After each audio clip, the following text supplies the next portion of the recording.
मैं हूं आलिया, आप देख रहे हैं ब्रेकिंग बैरियर्स। आप सबको अपने प्रोग्राम में वेलकम करती हूं। आज पंजाब असम्बली मछली मंडी बन गई। जो कुछ दिन पहले नेशनल असम्बली में हुआ था, वो भी वहाँ पर भी कुछ मछली मंडी का ही मंजर जो है वो नज़र आ रहा था। और मेंबर्स जो थे एक दूसरे के पीछे भाग भाग के मारते हुए एक दूसरे को नज़र आ रहे थे, चीज़ें उठा उठा के फेंक रहे थे, बहुत बुरी बुरी बातें एक दूसरे को कह रहे थे। तो वो तो बस वहीं तक मामला था। लेकिन पंजाब असम्बली में यहाँ तक सिचुएशन आ गई है कि चौधरी परवेज़ इलाही, आप जानते हैं चौधरी परवेज़ इलाही भाई, नैपी वाले चीफ मिनिस्टर, यानी जो ये जिन्होंने कहा था कि इमरान खान को कि नैपियाँ चेंज होती रहती हैं। जब वो सिटिंग प्राइम मिनिस्टर थे इमरान खान, उस वक्त उनको कहा था उन्होंने, और उसके बाद इमरान खान उनके पास जो है उन्हें बुला लिया था और उसी तरीके से बातचीत की थी और साथ में लाने के लिए वो अभी भी जो है वो उनके सपोर्ट में है। और इस वक्त जो पंजाब असम्बली में उस्मान बुज़दार हैं और इसके अलावा जो परवेज़ इलाही हैं, ये एक दूसरे के इत्तेहादी हैं। तो हुआ यहाँ तक मामला कि परवेज़ इलाही का बाजू टूट गया और अब फुटेजेस वायरल हो रही हैं कि उनके जो बाजू है वो टूट चुका है और उसके ऊपर उन्होंने प्लास्टर चढ़वाया है और फिर उसके बाद जो उन्होंने ऑक्सीजन मास्क भी लगा लिया। और मज़े की बात ये, मतलब दिलचस्प बात इसको कहें कि क्या कहें, कि वो उसी जो उन्होंने कहा कि उनका बाजू टूट गया है और उसके ऊपर उन्होंने प्लास्टर भी करवा लिया और फिर वो ऑक्सीजन मास्क लगाकर असम्बली में भी आ गए। और असम्बली में आकर जितनी भी प्रोसीडिंग्स थी उसमें शामिल हैं। उसी तरह लड़ाई झगड़ा हो रहा है, एक दूसरे को खूब धींगा मुश्ती हो रही है, 10 तो गरेबान लोग नज़र आ रहे हैं, मारा जा रहा है, कूटा जा रहा है, एक दूसरे का कीमा बनाने की कोशिश की जा रही है। और परवेज़ इलाही साहब उसी असम्बली में उसी हाथ को लहरा लहरा के उसी तरीके से बातें भी हो रही हैं, वो बैठे भी हुए हैं और ये सब कुछ जो है वो चल रहा है।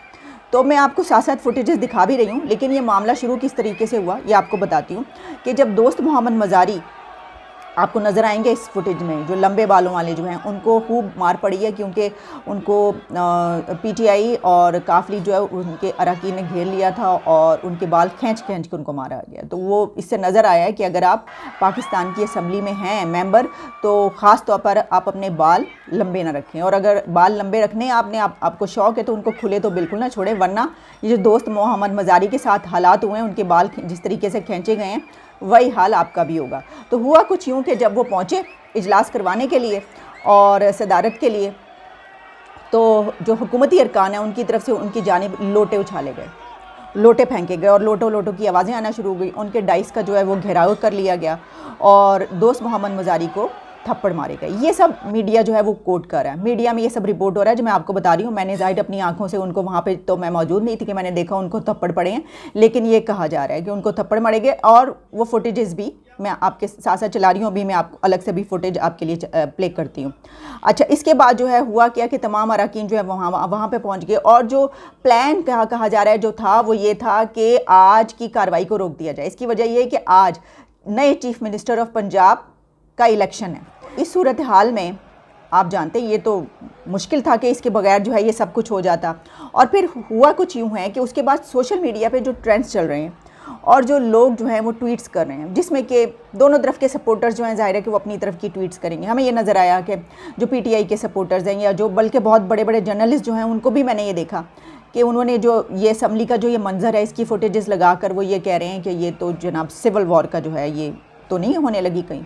अब मुझे ये बताएं कि कभी पूरी दुनिया में किसी मुल्क में असम्बली के अंदर जो कुछ हुआ उसको सिविल वॉर कहा गया है? सिविल वॉर कहाँ होती है? सड़कों पर होती है, लोगों के बीच होती है, आवाम के बीच होती है, लड़ाई झगड़ा ऐसा तब कहा जाता है। हाँ, अगर कराची का जो जलसा है पीटीआई का उसके अंदर कुछ ऐसा मंजर नज़र आया तो फिर हम देखेंगे, लेकिन उसके अंदर तो उनके अपने ही लोग होंगे। तो दो जो अपोजिट पार्टीज़ होती हैं उसके बीच लड़ाई हो जो पब्लिक होती है तब ऐसा होता है। बहरहाल चलें, लेकिन फिर मैं ये बताने की कोशिश कर रही हूँ आपको कि ये सब कुछ जो कहा जा रहा है कि या तो मार्शल्लाह आ जाएगा इसके बाद जो पंजाब असम्बली में आज हुआ, और या फिर ये है कि मुल्क में सिविल वॉर हो जाएगी। उसकी वजूहात ये हैं कि इस वक्त अपोजिशन के जो है इंटरेस्ट में ये है कि जल्द से जल्द इलेक्शन करवाए जाएँ, क्योंकि जो मोमेंटम बना हुआ है इमरान खान की पार्टी का और इमरान खान का, जैसे कि पहले जो अभी पेशावर का जलसा हुआ और फिर जो एक बहुत बड़ा प्रोटेस्ट वो पहले ही कर चुके हैं, ठीक है, वो तरने से एक रात पहले, अपने इक़्तिदार जाने से एक रात के बाद।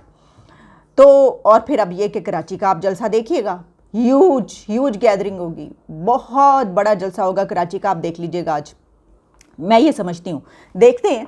लेकिन ये कि इसमें नज़र ये आ रहा है कि पीटीआई और उनके जो इत्तेहादी हैं उनके हक़ में ये बात जारी है कि फौरी इलेक्शन हो। अच्छा, इसकी एक और वजूहत है इसकी एक और रीज़न ये है कि बहुत से केसेस खुल रहे हैं। तो जो गुंडागर्दी इस वक्त नज़र आ रही है या जो इस तरह के ये तमाम फुटेजेस चल रही हैं, उसके जो बेनिफिशरी है वो इस वक्त इमरान खान और उनकी पार्टी और उनके इत्तेहादी हैं। आप इसका कंक्लूजन निकालें तो यही बनता है, साफ नज़र आ रहा है ना, क्योंकि जो मुस्लिम लीग नून है वो तो इस वक्त हुकूमत में है, वो इसके बेनिफिशरी नहीं है, क्योंकि उनको इससे कोई फ़ायदा नहीं है। वो तो चाहते हैं कि उनका इक़्तिदार अभी आया तो ये सब कुछ ना हो, लेकिन जो अपोजिशन है इस वक्त वो ये नहीं चाहती कि ऐसा हो। वो ये चाहते हैं कि जल्द से जल्द इलेक्शन हो, जिसकी वजह से जो है ये सब कुछ आपको देखने को मिल रहा है। अच्छा, इसमें फिर यहाँ तक हुआ कि जो असम्बली है उसके अंदर पुलिस भी आ गई। अब पुलिस का आना असम्बली के अंदर कानूनी नहीं है, तो परवेज़ इलाही साहब ने ये उठाया है नुक्ता। उन्होंने कहा कि किसने बुलाया इनको। उन्होंने कहा कि इसके ऊपर मैं इन्वेस्टिगेशन करूंगा, आईजी पंजाब से मैं इन्वेस्टिगेशन करूंगा, ये पुलिस अंदर लाया कौन। क्योंकि पुलिस जब आई है तो उन्होंने ये सब कुछ जो तोड़ फोड़ और मार कुटाई हो रही थी इसमें जो लोग कर रहे थे, तो वो पीटीआई के कुछ मेंबर्स थे, उनको पकड़ के वो ले गई। तो इसके बाद तो ये सब कुछ होना था। फिर उन्होंने कहा कि अब इसके ऊपर पूरी जो है वो इन्वेस्टिगेशन होगी। अब सवाल ये है कि जब उन्होंने ये कहा कि पुलिस तो इसके अंदर आ ही नहीं सकती क्योंकि ये तो गैर कानूनी आज तक नहीं आई और गैर कानूनी के साथ गैर आईनी भी है, तो अब उनसे कोई सवाल ये करे कि वो जो एक कदम उठाया था आपके बहुत जिगरी दोस्त और बहुत आपके इस वक्त जो हैं करीबी हैं इमरान खान साहब ने, जो नो कॉन्फिडेंस वोट नहीं करवाया था नेशनल असम्बली में, वो क्या था। अगर आप उसको गैर आईनी नहीं मान रहे और आप लोगों का तो ये कहना था कि नहीं कोई मसला नहीं है, सुप्रीम कोर्ट का हम ऑर्डर मानते नहीं है, पार्लियामान जो है वो अबव है उससे, तो अब अगर पंजाब असम्बली में पुलिस आ गई तो उसको आप कह रहे हैं कि गैर आईनी और गैर कानूनी है। तो या तो दोनों चीज़ें गैर आईनी हैं और या फिर दोनों गैर आईनी नहीं है। चले, ये तो एक अलग मसला है, मैं आपको अभी वो उसकी कुछ फुटेज दिखा देती हूँ। क्योंकि जो ख़वातीन हैं वो भी जो है हमने देखा है कि पुलिस, लेडी पुलिस जो है, ख़वातीन जो हैं वो सिक्योरिटी ऑफिशल्स वो भी मंगवा ली गई हैं। अब जो दोस्त मोहम्मद मज़ारी हैं उन्होंने ये कहा है कि हर सूरत में होगा ये इलेक्शन, मैं आज ही करवाऊंगा। ये हो नहीं सकता कि मैं आज ये इलेक्शन ना करवाऊं चाहे कुछ भी हो जाए, क्योंकि ये अदालत का, हाई कोर्ट का ऑर्डर है और ये आईनी तरीका है, और अगर मैं इसको नहीं करवाऊंगा तो मैं भी आइन तोड़ने का मुतरातिफ होगा। तो वो कह रहे हैं कि मैं तो ये नहीं करूंगा और मैं इसको करवाऊंगा। तो अब आज देखते हैं कि नेशनल असम्बली की तरह आज यहाँ पर क्या रात को फिर अदालतें लगेंगी। जिस तरह देखें इस वक्त जो है सबसे बड़ा सवाल जो पीटीआई और उसके सपोर्टर्स और इत्तेहादी उनका ये है कि रात को अदालतें लगवाई गई हैं, तो इसके अंदर क्या रात देखें, हाई कोर्ट का फैसला तो पहले ही आ चुका, दिन के टाइम पे आ गया। इस वक्त क्या मुकाबला माफिया वर्सेस माफिया है माफिया का मुकाबला माफिया से, ये क्या सिचुएशन है। क्योंकि पहले तो हम देखते थे कि एक पार्टी जो है वो थोड़ी कमज़ोर होती थी, दूसरी पार्टी थोड़ी स्ट्रांग होती थी। अच्छा, ये भी मैं आपको बताऊं कि पीटीआई जब नई आई थी, यानी जब नई तो खैर बहुत पहले बनी थी, लेकिन अगर हम चंद साल पहले की बात करें तो उनको ये वाले टैक्टिक्स नहीं आते थे और वो काफ़ी जो है वीक पोजीशन पे होते थे। तो अब तो वो इन सब से आगे नज़र आ रहे हैं इसमें। तो इसीलिए मैंने बोला कि क्या ये मुकाबला माफिया का माफिया से मुकाबला है या ये दो पॉलिटिकल पार्टीज़ का मुकाबला है। क्योंकि पाकिस्तान में और ख़ास तौर पे पंजाब में, बल्कि आप कह सकते हैं हमारे मुल्क में ही, तो जो पॉलिटिकल पार्टीज़ हैं वो अब उनके जो सूरत हाल नज़र आती है ऐसे ही लगता है कि ये कोई जंग हो रही है और इसमें कोई जो है वो दोनों पार्टीज़ जो हैं वो एक तरफ का माफिया दूसरा दूसरी तरफ का है, और कोई डॉन भी है जो कि छुप के बैठा हुआ है। और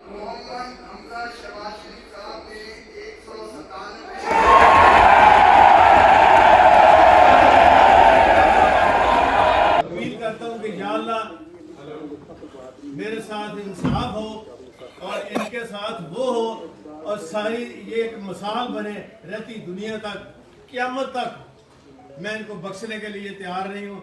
या अल्लाह रब्बे अन्नी मगलूबुन फंतसिर, मैं कमज़ोर हूँ, तू मेरा बदला ले। आमीन।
सकते हैं आप चौधरी परवेज़ अली साहब, ये आउटसाइडर्स को डायरेक्शंस देते हुए असेंबली में एंटर करवा रहे हैं। ये देखें तो इशारे कर रहे हैं कि जाके पकड़ो इन्हें। डेप्यूटी स्पीकर दोस्त मोहम्मद मज़ारी जो हैं, उन्होंने एक आज से पहले कहा था कि हंगामे की इतलात हैं। जो ही इजलास में पहुंचा तो मुझ पर तशद्दुद शुरू कर दिया गया। IG Punjab of chief secretary को ख़त लिख दिया है। अदालत के हुक्म की रोशनी में सिक्योरिटी जो है वो प्रोवाइड की गई है। और फिर उन्होंने कहा है कि ये जो है ये अहम तरीन इजलास है और इसको मैं हर सूरत में करवाऊँगा। जो मेम्बर्स हैं उनको बुलाने के लिए घंटियाँ बजाई जाती रहीं कि आ जाएं आप, घंटियाँ बजती रहीं, लेकिन मेंबर्स ने ना आने की जो है वो कसम खा रखी थी। फिर सख्त सिक्योरिटी में है जो है वो कहा गया है कि ख़वातीन अरकान जो असम्बली हैं वो भी अपने हाथों में लोटे ले आएँ। यानी आप ये देखिए कि ख़वातीन जो हैं वो भी लोटे पकड़कर जो हैं वो वहाँ पे आ गई हैं और उन्होंने लोटे लोटे के नारे लगाने शुरू कर दिए और ये सब कुछ होता रहा। तो ये जो बात कही जा रही है, एक चीज़ तो मैं आपको ही बता दूँ कि ये कोई नई बात है नहीं। जो लोग ये कह रहे हैं कि माशाल्लाह आ जाए और वो ये सवाल उठा रहे हैं कि देखिए ये क्या हो रहा है मुल्क में, किस कदर बदनज़मी है असम्बली में, तो उनको याद रखना चाहिए कि भुट्टो के दौर में भी पुलिस आई थी असम्बली के अंदर और उन्होंने उठा के पुलिस ने मेंबर्स को बाहर उठा के फेंका था, जिसमें मुफ्ती महमूद जो कि फजल रहमान के वालिद थे उनको भी इसी तरीके से उठाकर असम्बली से बाहर फेंका गया था। ये कोई एक तो ये कि ये सिर्फ पाकिस्तान में नहीं होता, ये काफ़ी असम्बलीज़ में पूरी दुनिया में कहीं ना कहीं हमें नज़र आती रहती हैं चीज़ें, फुटेजेस आती रहती है। तो मार्शल आने की बातें ना करें, उसका सवाल ना उठाएं, वो बिल्कुल हम नहीं चाहते। वो कह दिया गया है कि अब कभी भी पाकिस्तान के अंदर मार्शल नहीं लगाया जाएगा और होपफुली कि इसके ऊपर कायम रखा जाए। अच्छा, इसमें दो तरह की स्टेटमेंट्स जो है मैं दोनों तरफ से बता देती हूँ। जैसे फवाद चौधरी जो हैं उन्होंने ये कहा कि आज का जो उनका जलसा है कराची का वो बहुत बड़ा होगा और फिर उन्होंने कहा कि ये क्या हो रहा है ये देख लीजिए। और भी दीगर लोग जो हैं उनसे एक ये तासुर मिला कि ये कहा जा रहा है कि ये इस तरह तो नहीं चलेगा, या तो जो है ये सिविल वॉर की तरफ जा रही है बात, या फिर ये कि फौरी तौर पर जो है इसको देखा जाए, सुप्रीम कोर्ट से दोबारा से कोई हुक्म आए और उनके हक़ में आ जाए, अदालतें अब उनके हक़ में कोई ज़बरदस्ती कोई ऐसा ऑर्डर जारी करें, या फिर ये है कि मार्शल आ जाए, फौरी तौर पर जो है वो आ जाए, फ़ौजी हुकूमत आ जाए और देखिए ये सब क्या हो रहा है, और या फिर ये करें कि फौरी इलेक्शन का ऐलान करें। तो इसमें से तो मुझे नहीं लगता कि कुछ भी होने जा रहा है। और दूसरी तरफ जो मरीम नवाज़ ने ये कहा कि इस गुंडागर्द और सड़क छाप पीटीआई का जड़ से ख़ात्मा हर पाकिस्तानी का जो है अवलीन फ़र्ज़ है। ये कल्चर किसी तरह भी मुल्क व कौम के लिए अच्छा नहीं बल्कि तबाही है और इसका फौरी सद्देबाब और ख़ात्मा ज़रूरी है।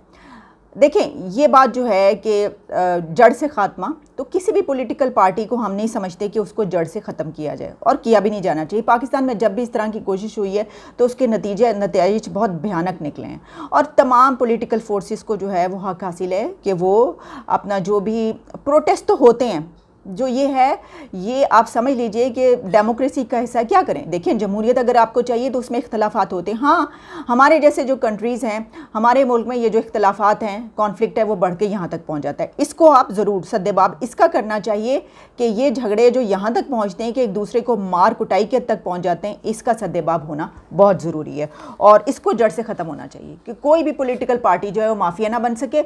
आइंदा कभी भी कोई ऐसा कानून आना चाहिए, कोई ऐसी लेजिस्लेशन होनी चाहिए कि जो भी इस तरह करने की कोशिश करेगा तो उसके खिलाफ ये कानून है, उसको ये सज़ा मिलेगी या ये किया जाएगा, ताकि डर के मारे खौफ से ही कोई ऐसा ना कर सके। वरना किसी भी पॉलिटिकल फोर्स को नहीं, अगर चाहे वो पीटीआई हो, वो काफ लीग हो, वो नून लीग हो, वो पीपल्स पार्टी हो, माजी से लेकर अब तक कई मरतबा जो कह लीजिए कि जो पॉलिटिकल पार्टीज़ आपस में तो एक दूसरे के ख़िलाफ़ होती हैं, लेकिन फिर होता क्या है, एक तीसरी कुव्वत जब आती है तो उन्होंने, हम अभी की बात नहीं करें, अभी तो हालात बहुत ख़राब हुए, लेकिन फिर भी तीसरी कुव्वत नहीं आई जिससे कुछ लग रहा है कि भाई लगता है कि कुछ न्यूट्रलिटी है। लेकिन ऐसा होता रहा पास्ट में कि पॉलिटिकल फोर्सेस जो हैं, जो पॉलिटिकल पार्टीज़ हैं, उनको ख़त्म करने की कोशिशें की जाती रही हैं, बहुत कुछ हुआ है। वैसा जो है हम बिल्कुल नहीं चाहते। तो ये सिचुएशन है और इसके अलावा कुछ और बहुत बड़े बड़े केसेस निकल रहे हैं और सामने आ रहे हैं, लेकिन उस पर बात करेंगे हम अपनी नेक्स्ट वीडियो में। अभी इजाज़त दीजिए, take care and good bye.